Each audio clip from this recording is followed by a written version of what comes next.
vamos pedir para o Gustavo a leitura de uma página do Evangelho. Depois nós...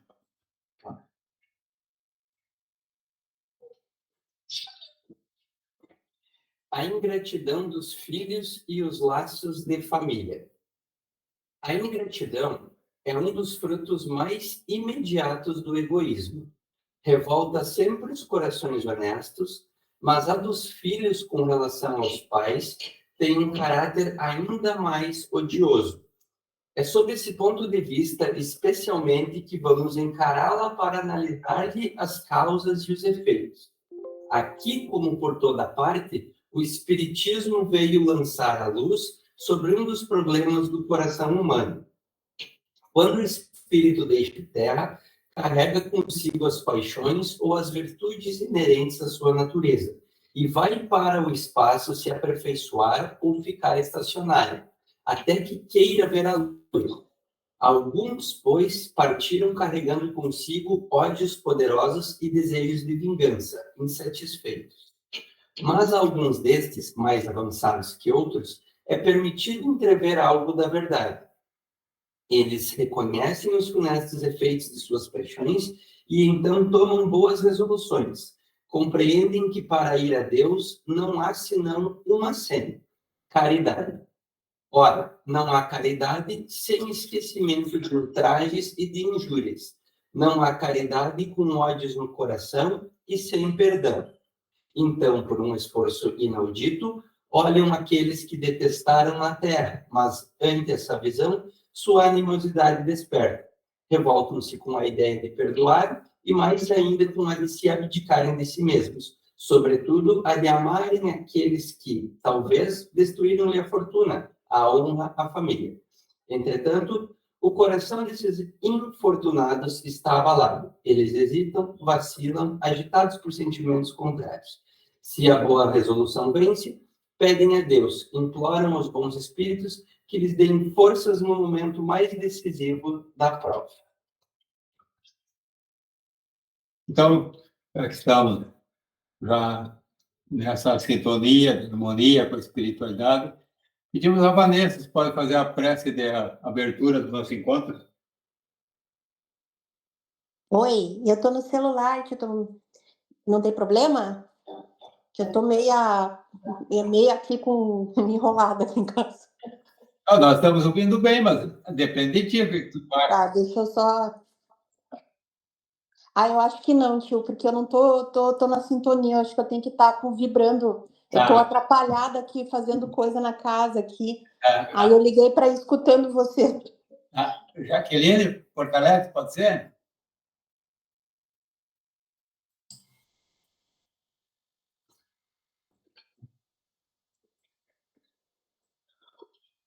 Amado Deus de bondade, Jesus Cristo, nosso mestre e guia, agradecemos esse momento de estudo, de reflexão e pedimos, Senhor, que nos ilumine, que abençoe nossas mentes para que possamos tirar o maior proveito de tudo que vamos estudar, de tudo que vamos ler hoje.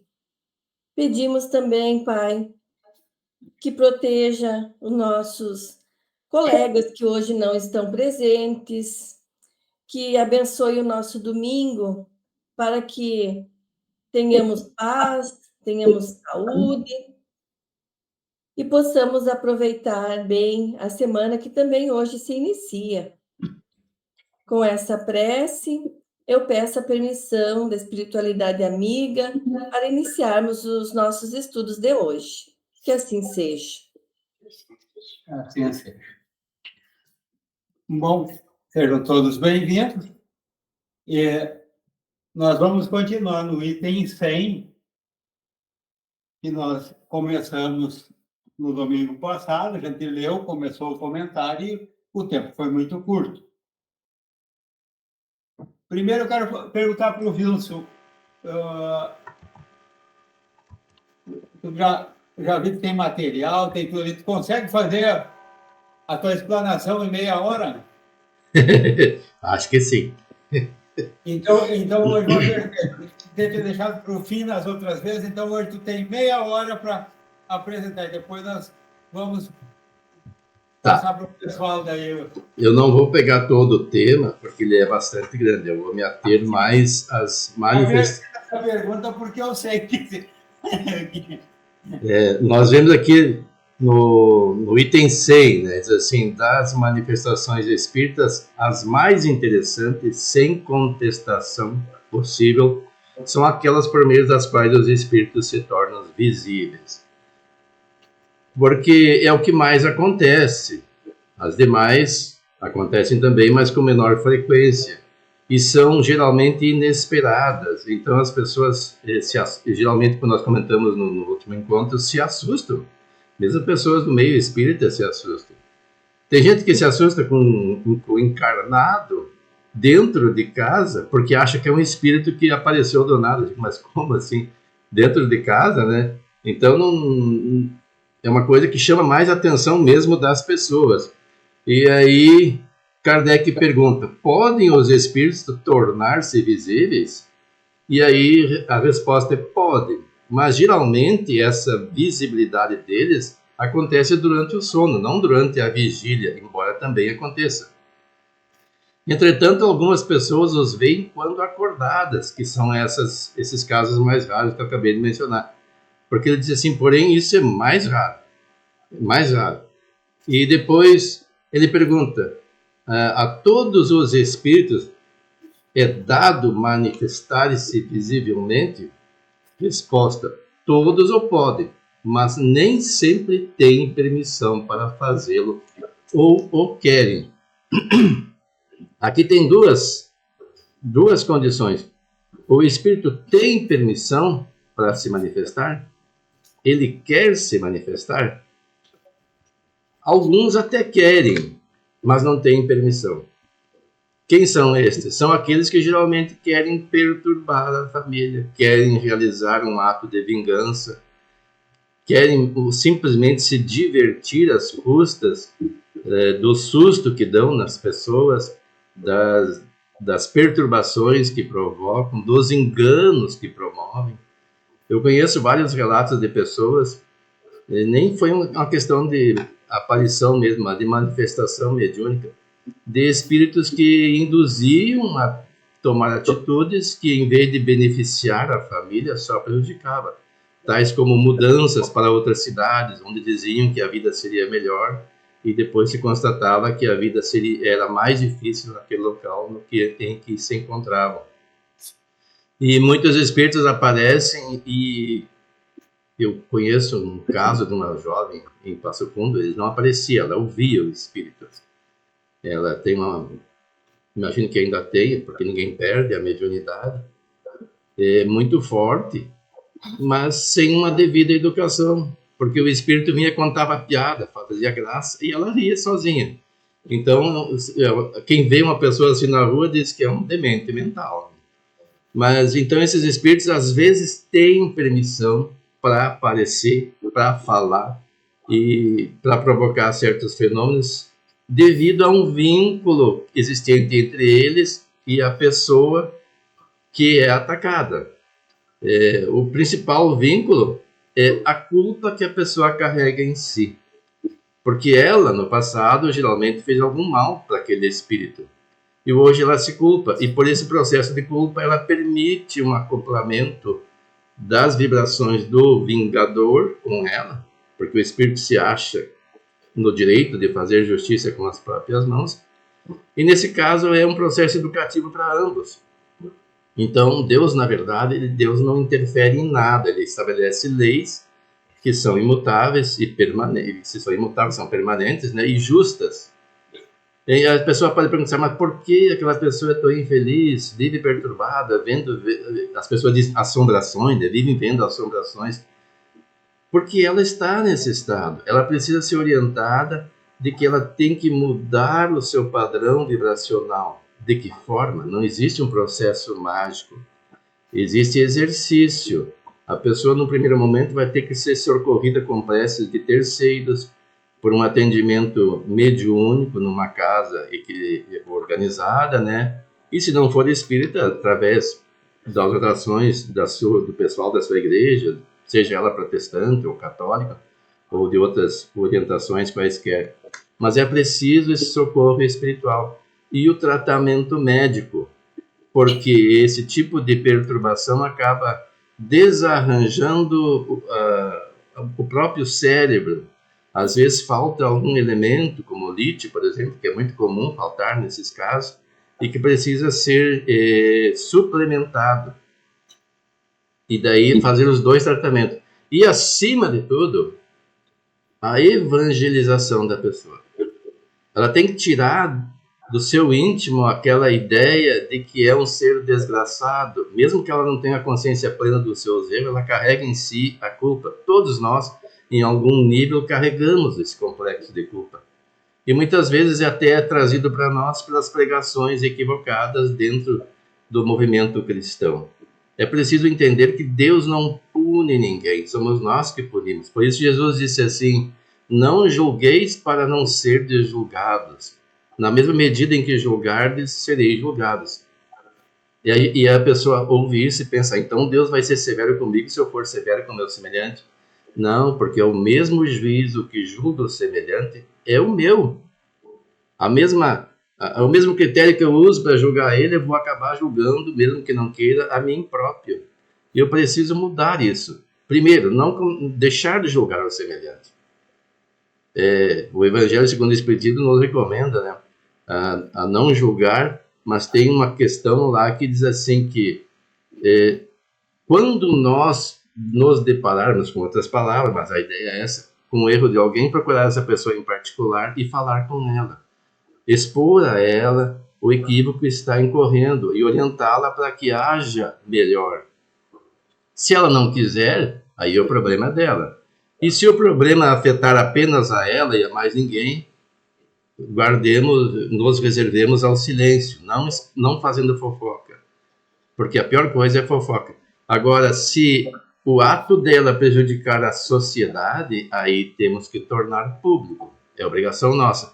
Então não é dizer, eu não vou julgar, então não vou fazer denúncia de um crime. Se eu sei do crime e se o crime pode ser repetido, pode prejudicar mais alguém, é minha obrigação até fazer a denúncia. Mas a pessoa pode ser presa. Divaldo Pereira Franco diz que às vezes a melhor caridade que se pode fazer a uma pessoa é tolher a sua liberdade para evitar que ela continue delinquindo e se comprometendo mais ainda com a sua própria consciência.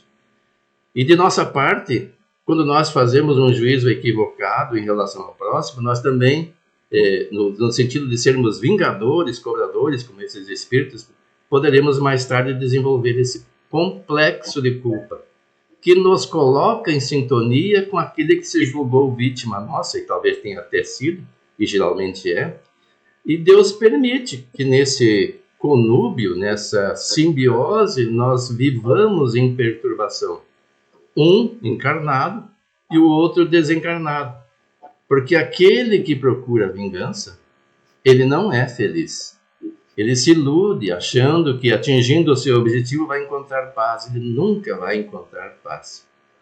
O outro pode estar lá vitimado ao extremo, arrasado, até com a saúde debilitada, com as finanças exauridas, com as relações familiares prejudicadas, ninguém gostando da pessoa, em extremos casos, e o espírito, digamos assim, estou feliz, me vinguei. Não está.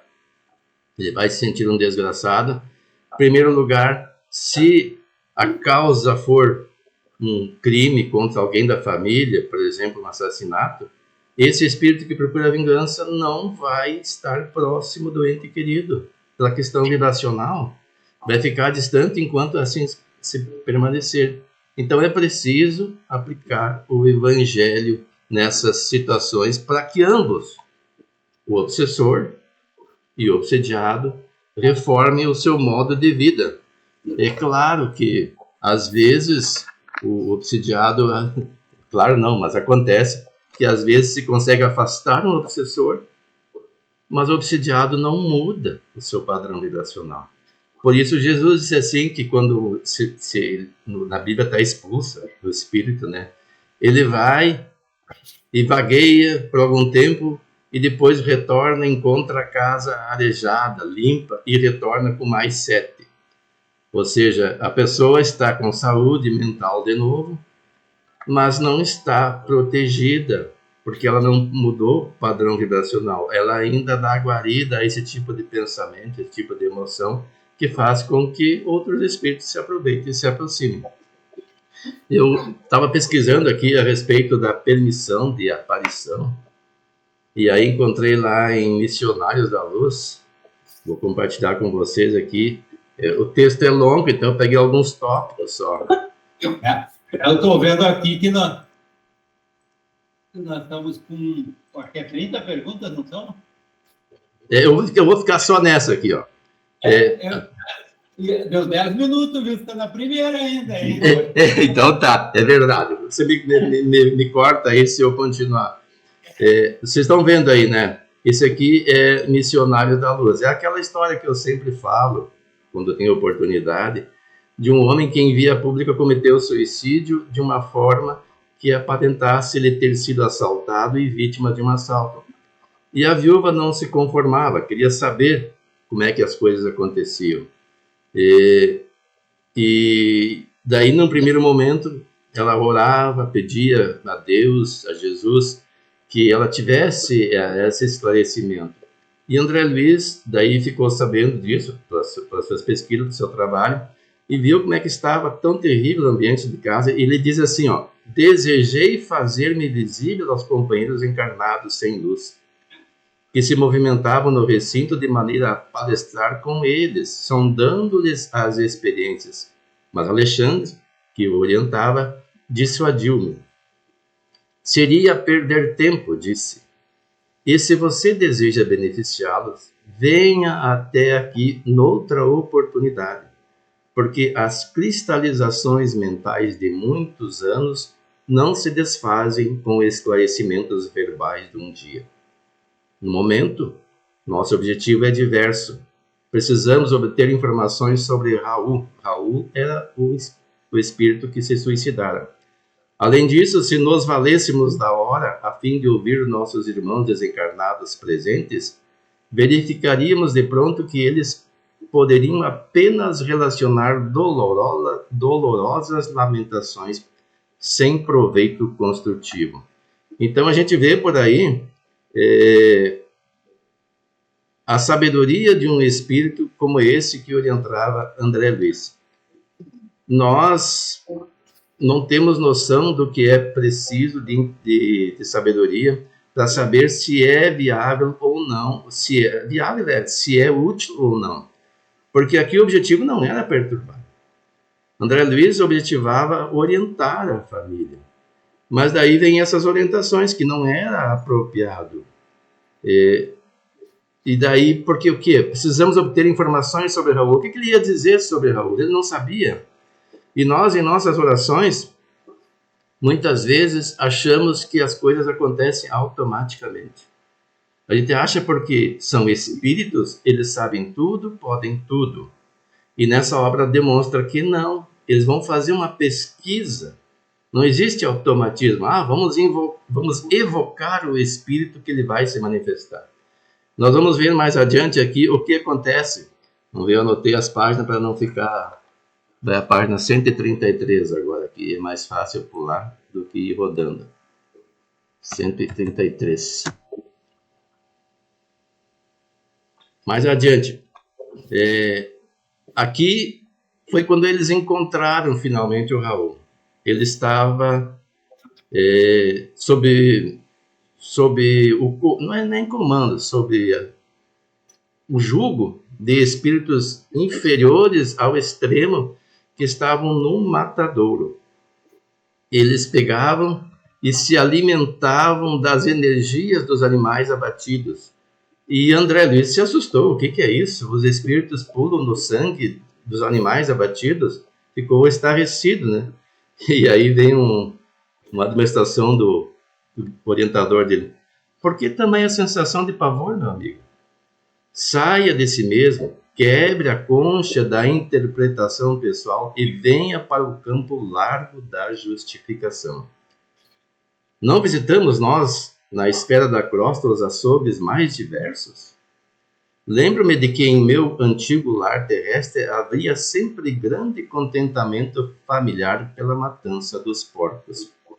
A carcaça de carne e a gordura significava a abundância da cozinha e o conforto do estômago. Com o mesmo direito, acercam-se os desencarnados tão inferiores quanto já o fomos dos animais mortos, cujo sangue fumegante lhes oferece vigorosos elementos. Eu não vou prosseguir mais aqui nessa leitura, vamos pular para um outro número aqui, o 143. É só para nós termos ideias do que pode acontecer. Esse espírito era um espírito suicida, estava junto com eles. E ainda naquele encontro lá, André Luiz quis saber o porquê que ele estava junto com eles. Ele estava dementado, ele não tinha consciência do lugar em que estava, nem de si próprio. E daí é esclarecido a André que os espíritos absorviam a energia vital que ainda estava com aquele espírito. Porque nós carregamos em nós uma quantidade de energia vital suficiente para que nós vivamos a programação feita da nossa encarnação. Ou seja, eu tenho um número X de anos para viver, então eu tenho energia vital suficiente para esse período. E se eu antecipar meu retorno ao mundo espiritual pelo suicídio, essa energia não se esvai assim do nada. Ela não se esgotou, ainda está comigo. E esses espíritos que não sabem outro modo de adquirir energia, a não ser vampirizar, eles vão lá na energia vital do animal abatido e também dos espíritos que lhe podem se apossar e que se permitem isso pelo ato desairoso do suicídio. Porque a pessoa violentou as leis divinas e se colocou sob o jugo desses irmãos desavisados, ignorantes, primitivos mesmo, e que acham que isso é o correto. E depois, somente são dignos da verdade plena os que se encontrem plenamente libertados das paixões. O que ele estava esclarecendo aqui? É porque que eles não davam a explicação correta do que acontecera à mulher desse rapaz, que era Esther, né? Esther é profundamente bondosa, mas ainda não alcançou o próprio domínio, não possui as emoções, antes é possuídas por elas. Em vista disso, de modo algum lhe poderíamos dar o conhecimento completo do assunto. Está preparada para a consolação, não para a verdade. Por que esses comentários? Porque a gente às vezes, se eu souber a verdade, o que ela queria saber? Queria saber se o marido fora de fato assassinado em via pública por um assalto e os policiais acreditavam que era suicídio. Ela queria saber a verdade. Mas se ela soubesse a verdade, ela estaria preparada? Então foi ocultada a ela a informação, não foi dito nada a ela. Quem falou com ela foi o próprio espírito em manifestação num desdobramento pelo sono. Por isso eu abordei esse assunto, porque ela queria ver ele, queria ter um contato com ele. E orou muitas vezes e passou muito tempo perturbada, desdenhou, com outras palavras, na verdade esqueceu da família, devia para aquela dor íntima. Ela era infeliz ao extremo, estava deprimida, não fazia mais nada, desleixou das atividades do lar. E fica a ideia fixa em saber o que acontecera com o seu amado, que morreu em praça pública. Eu recomendo que leiam essa obra, porque é muito interessante a história completa, né? Mas daí não lhe foi permitido saber exatamente o que aconteceu, porque isso a prejudicaria muito mais do que beneficiaria. E o espírito, depois de seu ocorrido, foi preparado para falar com ela. Ele ainda não estava plenamente saudável espiritualmente. Ele estava em tratamento num hospital. Estava assistido no momento da conversa com ela. Daí ele diz assim, o André Luiz, as afirmativas do instrutor chocaram-me de certo modo. De que maneira omitir os pormenores da tragédia? Não seria faltar à realidade? Por que processo confortar a esposa saudosa ocultando-lhe o sentido verdadeiro dos acontecimentos? Alexandre, porém, compreendeu a indagação e observou. Com que direito perturbaríamos o coração de uma pobre viúva na crosta, a pretexto de sermos verdadeiros? Então, aqui, às vezes, a pessoa quer dizer a verdade. Tem gente que é fria quando vai dar... Eu me lembro de um episódio que eu narrei aqui mais de uma vez, que uma pessoa quis saber por que não podia ter filho. E as pessoas deduzem, nem sabem se é verdade. É porque você fez aborto na outra encarnação. Isso não ajuda a pessoa.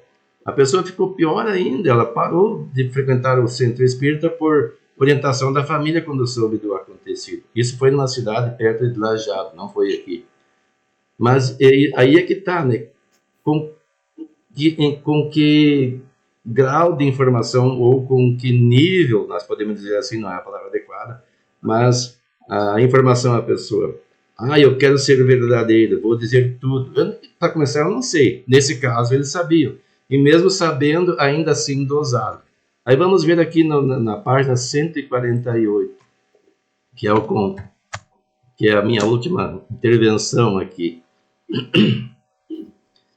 Depois da conversa que a mulher teve com o seu ente querido, que era o seu esposo, que havia morrido, ela acordou no dia seguinte animada. Era outra pessoa.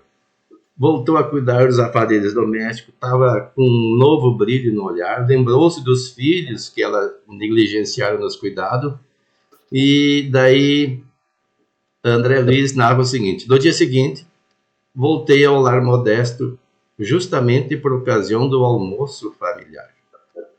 Romualda andava ativa. O ambiente interno adquiria novo aspecto. As entidades viciadas não haviam desaparecido totalmente, mas o seu número fora consideravelmente reduzido. Que entidade viciada é essa que ele fala? Porque nós, como disse Paulo, estamos rodeados de uma nuvem de testemunhas que veem tudo que nós fazemos.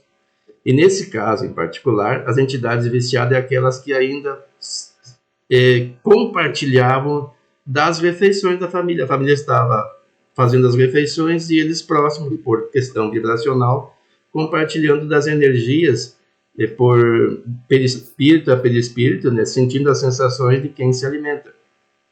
E por que eles estavam ali? Porque o lar estava em desajuste vibracional em razão do estado mental dessa mulher.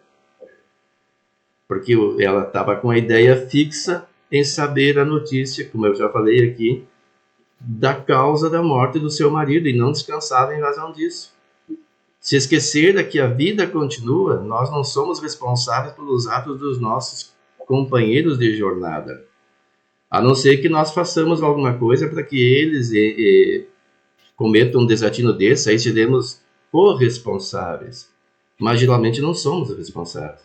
E quando não somos responsáveis, nós temos que tocar a vida adiante e acreditar que Deus não abandona nenhum filho seu. O seu marido certamente não estava ao abandono. Mas ele estava no matador. Mas é por um certo período. Isso faz parte do processo. Ele ainda tinha muita energia vital e o seu estado mental permitia que ele estivesse lá. Mas ele não ficaria indefinidamente lá. Mesmo que a mulher não orasse por ele, uma hora seria socorrido. Uma hora seria desperto. E aí ele prossegue. Amparando a sua protegida, a irmã auxiliadora recebeu-me com amabilidade.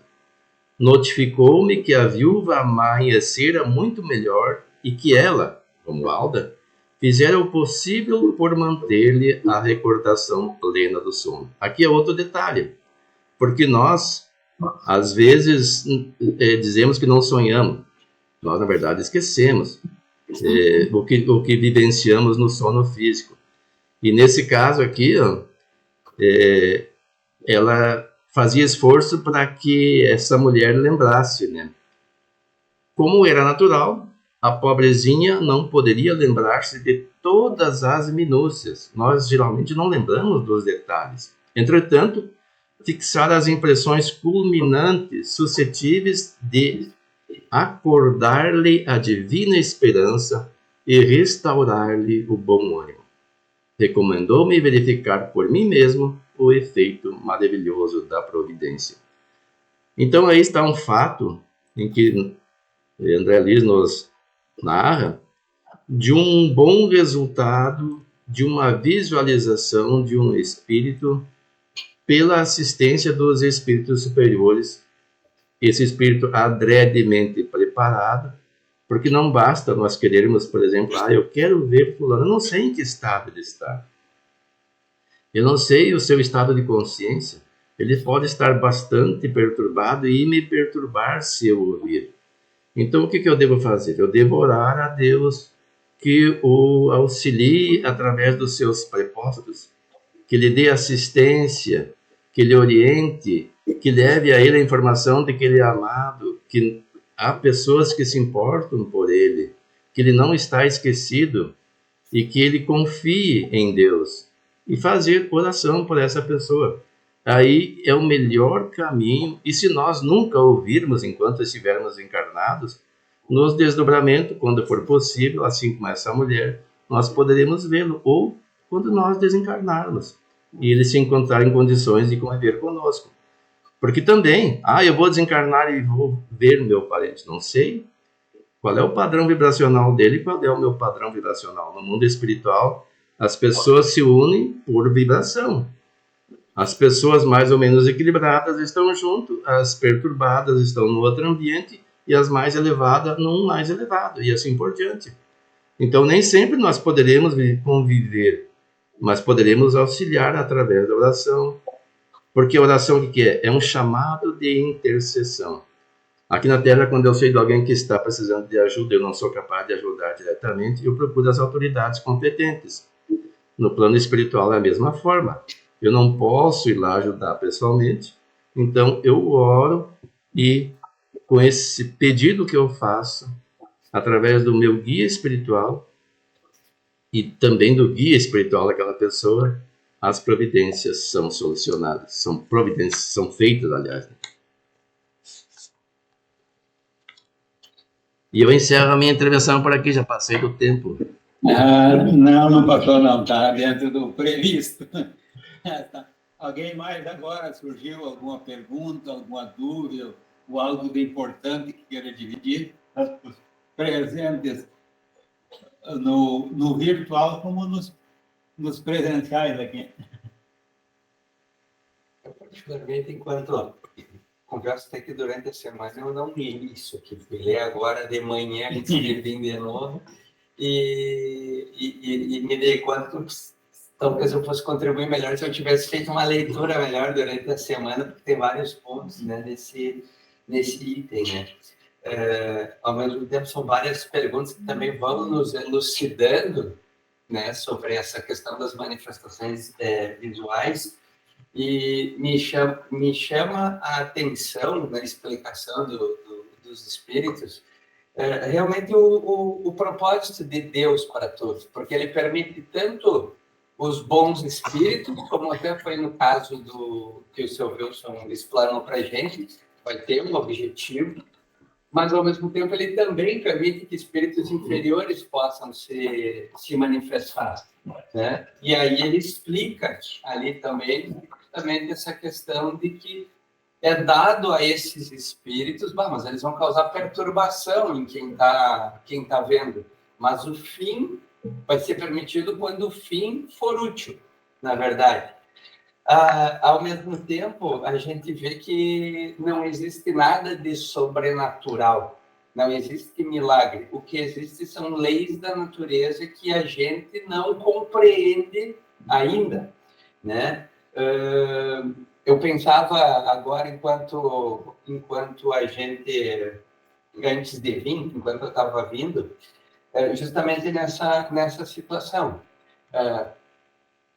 Muitos aqui daqui a pouco não viram nada, ou viram apenas vultos, né? Cada um tem o seu nível de mediunidade, e explica ali justamente que às vezes não vale a pena forçar essa situação, porque tu pode dar margem para a imaginação. Então, deixar também aos poucos, e a gente ir estudando, entendendo como vai se dando essas situações, e aos poucos a gente vai abrindo o nosso campo para a gente se tornar médiums melhores, efetivos, com objetivos bem definidos. Ao mesmo tempo, a gente também vai se acostumando com essa situação, né? Eu tive uma situação, por exemplo, fazendo um parênteses, na minha família, uma prima minha mora em outra cidade, médica, olhou para mim e me perguntou: mas como é que tu consegue ser dentista? Que nojo, mexer na boca das pessoas. Não deu mais que um mês, ela é médica, contou alguma situação da profissão dela ali. E eu só pensei, poxa, depois ser dentista que é nojento, na verdade. Não vou botar o que aconteceu. Mas, ao mesmo tempo, ela agiu com naturalidade na situação dela. Para mim, foi naturalidade na minha profissão. Por quê? Porque a gente está acostumado com essa situação. Então, a gente também, quem vê alguma situação, quem vê algum espírito, algum vulto, alguma coisa, a gente tem que entender que a gente também não precisa se assustar com aquilo ali, é entender o que está acontecendo, né? Até porque fala, numa das questões ali, os encarnados, não tem por que ter medo, né? Os encarnados são mais perigosos do que os desencarnados. Né? E tá feia, mas... Antes de passar, enquanto vocês vão pensando aí, eu vou colocar uma situação aqui. Logo no início, ali, a questão daquela, que eles se comunicam, basta ter permissão e querer. Noutra, nós vemos que querer e ter permissão independe da classe. Às vezes, tanto espíritos inferiores como superiores querem e têm permissão de fazer essas aparições e se comunicarem. Aí, lá na questão número... eu acho que não é... número 11, diz assim: aquele a quem o espírito aparece poderia iniciar uma conversação com ele. Nós sabemos daí que pode ser superior, inferior, como nos esclareceu antes, e daí ele nos apareceu em qualquer situação nós vamos manter essa conversação com ele, ou não? Tivemos a aparição, vamos daí espichar a conversa, vamos dizer assim, com ele, nessa situação? Eu acho que aí depende do médium que viu essas, que visualizou. E se for assim, ó, digamos, conforme a pessoa capta o pensamento, através do pensamento, capta a mensagem daquele espírito. Às vezes, pode ser até para ter uma assistência, um trabalho mediúnico, para ver uma comunicação, pode acontecer também. Você não responde ali numa dessas questões que vale a pena justamente tu entrar em contato, tentar se comunicar, saber quem é e por que ele está ali. Não vale. Não, mas só eu se digo, for espontâneo. Não, mas eu digo, tu teve essa... Ele não explica o que ele fala. Que tu teve essa questão que tu pode entrar em comunicação e que tu poderia perguntar. Agora, depois, tu sentindo por que ele está ali, se tu vai seguir adiante ou não, talvez não é por aí, não sei. O Wilson levantou a mão ali também, ó. Posso falar? Sim. Rapidinho, a respeito da conversação, né? Às vezes não é conveniente, dependendo da abordagem feita. Eu me recordei agora de um episódio que me contou um amigo particular lá de Passo Fundo, o Paulo Afonso Berardi, que houve uma oportunidade, ele já era presidente da casa, e uma pessoa entrou sob efeito de alcoólicos dentro do centro espírita, causando estardalhaço, visivelmente influenciado ou até mesmo sob subjugação de um espírito que queria causar problemas. Ele prontamente foi até a pessoa e pediu que ela se retirasse, o espírito se enraiveceu e perguntou: quem é você? Qual é que é o teu nome? Ele disse assim: o meu nome não importa, o que importa é que eu estou a serviço de Jesus. Ele usou outras palavras, mas a ideia são essa. Vá ter com ele. Aí ele disse: com esse eu não posso. Agora imagine ele se quisesse, fosse uma pessoa prepotente, meu nome é fulano de tal. E aí abriria uma porta para que o espírito procurasse recursos no seu grupo, porque eles têm também, né?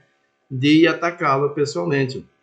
E esse irmão que eu falo, que é o Paulo Afonso Berardi, me contou, ele tem uma mediunidade muito grande.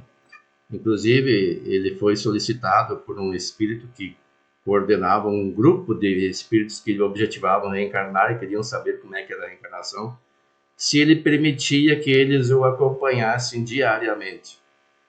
E aí tem que ter coragem, né? E ele permitiu que os espíritos o acompanhassem permanentemente para ver como é que era a vida dele, para fazer uma análise se valia a pena, sempre vale, né? Se eles aceitariam com maior ou menor resistência, ou até aceitariam plenamente a reencarnação. Então, eu acredito que o que esse irmão falou para mim é verdadeiro. E aí fica um alerta para nós, né? Ele me disse, tu nem sempre deve dizer o teu nome quando questionado por um espírito. Porque na questão da conversação, claro, você tem que perguntar o que você quer aqui quando aparece, dependendo do ambiente. Ali no ambiente não era oportuno e nem hora. Não era o momento oportuno, não era a hora, claro, né? E não era o local. Porque ele veio com a intenção já malévola de causar perturbação. E aí eu pergunto, nós estamos preparados para uma situação assim? Porque às vezes uma pessoa não tem noção da responsabilidade que é ser o coordenador de uma atividade dentro de uma casa. Tu tá lá sentado, tu recebe o palestrante, você é o coordenador das atividades públicas. E se acontece assim? É claro que uma casa razoavelmente preparada tem os médiuns presentes que assistem, esses é que vão dar o primeiro contato, vão conversar com a pessoa, vão demovê-la do seu objetivo. Se for possível ela ficar quietinha, ela pode ficar sentada ali, senão tem que retirar a pessoa. E em casos extremos até chamar a autoridade policial para conduzi-la. E aí, nós estamos preparados? Numa pergunta dessa, como é que é teu nome? A pessoa pode se sentir muito cheia de si, protegida pelos espíritos superiores e revelar o seu nome. Aí ele vai abrir campo para uma possível perturbação no seu lar. Então a gente tem que conhecer um pouco mais essas questões. Conversar com o espírito, sim, quando útil. Se não, corta a conversa, manda ele conversar com Jesus ou com seus prepostos. E aí, se for um espírito razoavelmente equilibrado, vai aceitar a orientação.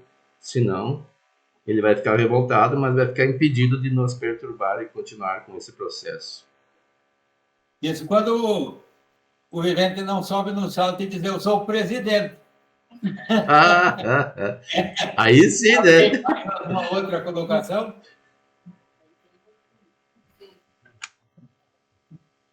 Tá. Essa pergunta foi bem intencionada, porque como o Deus diz, tem espíritos inferiores. Então, a intenção deles, muitas vezes, é malévola, é de praticar o mal. Então, tem que ter muito cuidado. Outra, pode ser superior. Sim. E sempre é superior, a gente tem que cuidar até a fascinação, porque, às vezes, a primeira aparência de um espírito é que seria um superior, vem com as palavras bonitas, vem com algo que parece elevado, e daqui a pouco a gente vai ver que a intenção dele, digamos, é um espírito inteligente e que tem uma vingança, até pessoal, até contra nós. Nós temos dívidas bastante, com certeza. Então, é uma questão de muito cuidado. Isso aqui vai dizer, não, diz no livro dos médicos, Kardec disse que é para conversar, mas nós vamos ver agora, durante todo o estudo aqui, que depois vamos esclarecer. Tentar ver a intenção e tudo, mas depois vai dizer que comunicação com o espírito, a gente que tem condição e tem local mais apropriado, mais protegido, porque, de repente, às vezes nós estamos no nosso lar. O nosso lar tem dias que nós estamos elevados, estamos com a sintonia boa, tem dias que a gente já não está tanto, nós não somos tudo aquilo, não. Então, às vezes, no local de trabalho, então, porque eles estão em todo lugar. Então, a qualquer momento pode acontecer e o cuidado sempre nunca é demais. O lugar mais seguro é o centro espírita mesmo. É tratamento. pedir para ele ser encaminhado para um tratamento, então, no local apropriado. Então, mas essa conversação, né, eu acho que é muito arriscado seguir ao pé da letra o que diz a resposta da questão número 11 aqui. Uma coisa que, claro, sabemos que temos pessoas, nós vamos, Divaldo fala, aquele conversa, aquele coisa, o Chico falava, a qualquer momento, em qualquer lugar, mas vamos manter a proporcionalidade aí, né? Eu estava pensando Porque Chico podia. Chico é Chico, Divaldo é Divaldo e eu sou eu. Sempre... Eu estava pensando, o Divaldo, ele vê vários espíritos todos os dias e toda hora, o Chico também. Só que nós não somos, né? Se a gente vê, aí já pode passar por uma perturbação, como diz aqui. Se for demais, aí acaba sendo uma transformação. Ainda dura 2 minutinhos aí, pode ir? E nós ficamos bastante. Aqui, como normalmente eles nos aparecem, digamos, eles tornam-nos conhecidos, ou nós, como é que vão aparecer? Como é que cada um pensa que, digamos, depois de desencarnar, qual é a aparência que vai aparecer para os que ficarem aqui? Mas nesse sentido, tem uma pergunta, porque eu acho que foi o seu Wilson que comentou no último encontro a respeito de ter sonhado, alguém ter sonhado com algum familiar, e daí o familiar estava com uma aparência mais jovem. Ao mesmo tempo, há um tempo atrás, eu também sonhei com o meu avô, que fazia 10 anos que ele desencarnou, e ele também estava com uma aparência mais jovem, né? Como que se dá justamente essa situação? Ele desencarnou com 80 e tantos anos, assim, já com aquela aparência bem de idoso. Ele estava no meu sonho com uma aparência bem mais viva, assim, né? Eu também, eu sonhei com a minha mãe, ela usava óculos e no meu sonho ela estava sem óculos. E ela era uma pessoa que, quando estava encarnada, se ela deixava os óculos assim do lado, ela já ficava, mas eu tenho que colocar meus óculos. Quando ela estava no hospital, a mesma coisa. Ela ficava sempre querendo colocar os óculos. Eu fiquei com uma dúvida com relação a essa questão do sonho. O sono, primeiro, não sabia que isso poderia significar a aparição de um espírito em sonho. Não sabia, né? Era um sonho. E como é que a gente identifica isso? Tem como identificar toda vez que tu sonhar? E aí aconteceu a semana passada, que eu sonhei com uma colega de trabalho, lá de Santa Cruz do Sul, que desencarnou. E ela, no meu sonho, ela apareceu fumando. Ela era uma fumante inveterada, né? E tentou me falar, ela queria me explicar sobre a doença dela, que ela morreu de câncer. E aí, quando eu li isso aqui, eu fiquei, mas será que eu estou vendo isso aqui? Porque, dentro da minha ignorância, sonho era sonho. Não, mas de repente se encontrou. Pois é. Ela através do sonho. E agora, o que nós fizemos? Temos 30 segundos com uma pergunta dessa. Tem 10 minutos, Marina, 8 minutos no meu relógio aqui. Viu? Por responder e 1 minuto e meio, então. Não, tem 8 minutos. Tu tá confundindo os horários. Tá. Não, é pequenininho lá no meu celular. Hoje eu olhei aqui e estava com 2 ali, eu já achei que estava... Não, tem razão. Se tu quiser, eu posso falar a respeito. Pode sim. Então, vamos começar pela pergunta do Gustavo. Aparência do espírito. Ele quer saber, na verdade, como é que uma pessoa que desencarnou com idade avançada aparece jovem. Primeiro, o que envelhece é o corpo. É fato de que o espírito está amarrado ao corpo pelo perispírito, que na verdade o perispírito sofre e também influencia o corpo como um balão amarrado a um poste. Tu mexe com o poste, vai mexer com o balão. Mexe com o balão, vai mexer com o poste. Mas isso não faz com que, envelhecendo o corpo, o perispírito também envelheça. O perispírito é mais afetado pelos nossos padrões vibracionais, pelas energias que nós geramos, nós espíritos. porque nós somos uma consciência que gera muita energia, tanto boa quanto ruim. E quando nós geramos energia deletéria em demasia, aí sim nós afetamos o perispírito de uma forma a prejudicá-lo. Agora, o desgastar do fluido vital do corpo, que faz com que as células envelheçam e nós adquiramos uma aparência de decrepitude ao final da existência física, não afeta na mesma proporção o perispírito. Isso, quando o espírito tiver um mínimo de equilíbrio, ele consegue mudar, porque o perispírito é maleável. Ele é o modelador, sim, do corpo físico. Então, a saúde dele vai influenciar numa melhor ou menor saúde do corpo de uma nova reencarnação, mas ele é maleável. Então, geralmente, a pessoa adota a aparência que quer. Inclusive, ela pode mudar de aparência. Ela pode ter outra aparência. E a gente só sabe instintivamente que é a pessoa por uma vibração que a gente até não sabe nem esclarecer. Eu vejo muitos relatos de pessoas que veem espíritos que são vistos em sonho, que nem esse caso que eu mencionei no nosso encontro passado, 50 anos mais jovem. Como é que a pessoa sabe que é? A pessoa não conheceu aquela pessoa 50 anos mais jovem. Mas vibracionalmente e pela fala dela, se sabe que é ela. Então nós aparecemos com a idade que quisermos no plano espiritual.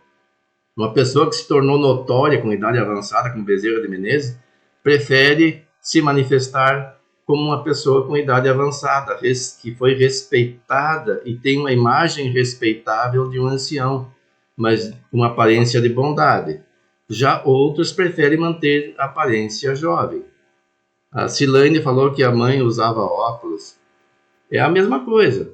O nosso corpo vai envelhecendo e geralmente a capacidade visual vai diminuindo e nós usamos um adereço, não é bem o termo da palavra, seria um suporte para auxiliar a visão, assim como prótese dentária e outras coisas mais que a pessoa usa. Mas isso não quer dizer que o perispírito seja afetado também pelo tempo. Tanto é que tem pessoas encarnadas sem visão, os cegos, e quando em sonho, enxergam. Então o perispírito não está afetado pela cegueira física. Nós podemos conhecer um cego que desencarnou e ao o virmos em desdobramento, ele está perfeitamente enxergando as coisas. A Vanessa falou, né, que viu uma pessoa fumando como espírito. Às vezes a pessoa está lá não tem cigarro. Ela está tão viciada naquele hábito que ela mentaliza e cria as coisas. E acredita ser real. Numa das obras básicas aqui tem um espírito que apareceu com uma caixa de rapé para mostrar para a pessoa que era ele. Então, ele pode formar numa ideia, como é que se chama, plasmar esse objeto e aparecer pela sua viciação. Mas, claro, o espírito continua dependente dessa substância. E como é que ele vai suprir essa necessidade? Vai se aproximar de uma pessoa viciada. Ah, então toda pessoa que é fumante vai ter um espírito viciado no cigarro junto com ele? Não. É preciso uma afinidade vibracional. Da mesma forma, a pessoa viciada em outras substâncias alcoólicas ou outras substâncias ainda tóxicas, proibidas, para que haja esse intercâmbio fluídico, é preciso um padrão vibracional semelhante. E aí até diz que o codependente, né, que está ao lado, protege aquele encarnado.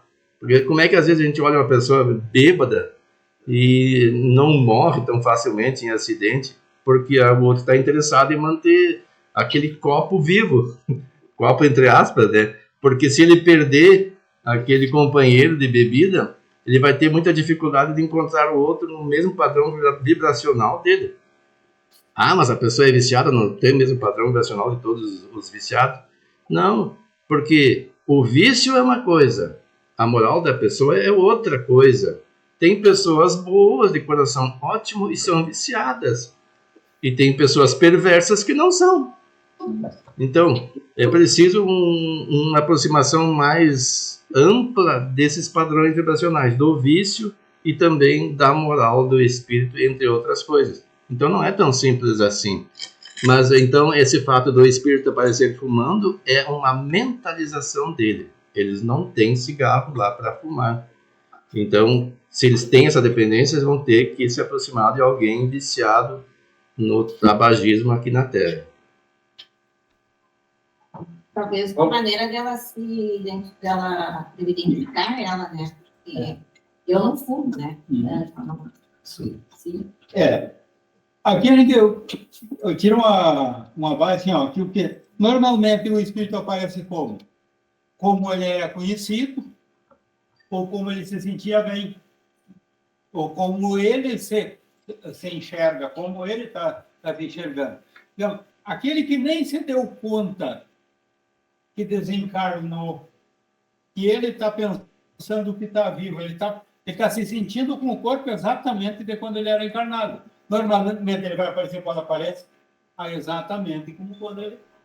Agora, digamos, já aquele que já tem uma condição um pouquinho melhor, ele se sentia bem como? Normalmente ali com a meia-idade, ele não vai parecer nem muito jovem e nem muito idoso, que geralmente eu vejo a pessoa, depois ele se sente naquela idade que se sentia bem. Mas, às vezes, como disse, ele vai parecer com uma pessoa que conheceu ele só na adolescência lá. Pode ele tomar aquela forma, ele plasmar, para quê? Para se fazer conhecido. Uma criança também. A mudança, a possibilidade dele fazer essa mudança. No livro Libertação, tem uma passagem de um personagem, que eu não vou lembrar o nome agora, que é um livro que tem muitos personagens, eu tenho a dificuldade, mesmo quando são pouco, eu tenho dificuldade de guardar, que ele tomou a aparência de ele estava desencarnado, ele estava com a aparência da última encarnação. Quando ele se encontrou com um desafeto dele de uma encarnação anterior à última, e que ele veio à mente, ele na hora, ele foi mudando, e ali, em instantes, ele tomou toda a aparência daquela outra encarnação. Então, aí, vendo contado, ali naquela cena contada por um espírito que estava assistindo ali, aquela transformação, foi ele lembrar e ele transformou. Então, daí, vê a possibilidade pelo pensamento. Agora, não é toda vez que ele pensar que ele vai transformar também, Então, a questão do sonho. Nós vamos estudar aqui ainda, é bom, nós vamos achar nas obras, aqui até eu fui olhar para ver se indicava aqui, não, eu não achei, mas nós temos também a questão do sonho, que também ele traz uma gama bastante de possibilidades, como nós vimos aqui, o encontro de um espírito encarnado, de uma alma, um espírito encarnado com um desencarnado, que encontra e ocorreu aquela... Pode ser que seja a lembrança, porque o espírito, nós, desprendido do corpo, a gente teve um pensamento, lembramos daquela pessoa, a gente lembrou ela daquela condição, como fumante, como não sei o quê, e a gente recordou disso depois, como se tinha... Então, também há essa possibilidade. Então, mas é um meio muito... É o que mais ocorre. Essa da visualização de outros espíritos é no sonho. Isso aí na primeira questão, ali no início do item, seria no desespero. Eu não posso mais dizer que eu não vejo.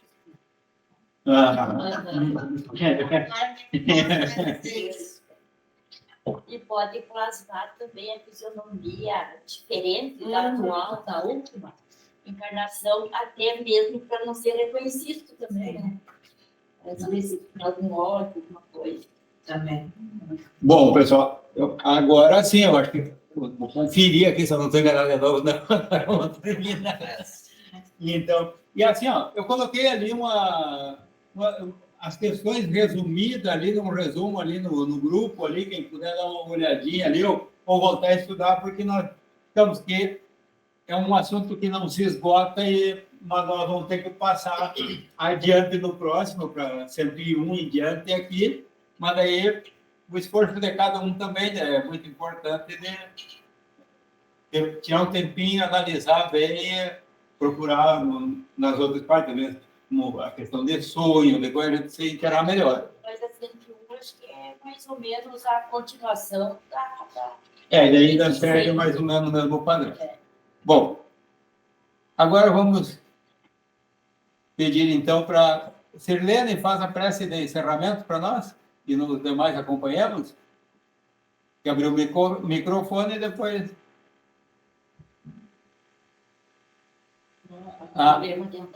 Está com problema ali, então.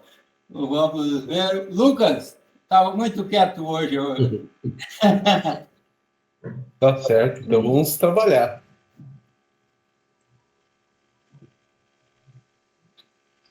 Então nos ponhamos em oração, em vibração ao alto, agradecendo a oportunidade divina desse encontro entre amigos para a compreensão e ao ensinamento dessa doutrina maravilhosa que nos consola, nos ampara e nos prepara para o trabalho amigo. Que possamos ser úteis ao serviço do bem, na prática do amor e caridade cristã, com aqueles que mais necessitam, nossos irmãos encarnados e desencarnados, que muitas vezes, sem perturbação, necessitam do consolo, do amparo, da atenção e do carinho. Que possamos ser úteis, provendo boas palavras, bom ânimo, a atenção amiga e sincera àqueles que muitas vezes vêm ao nosso encontro apenas para ser ouvidos.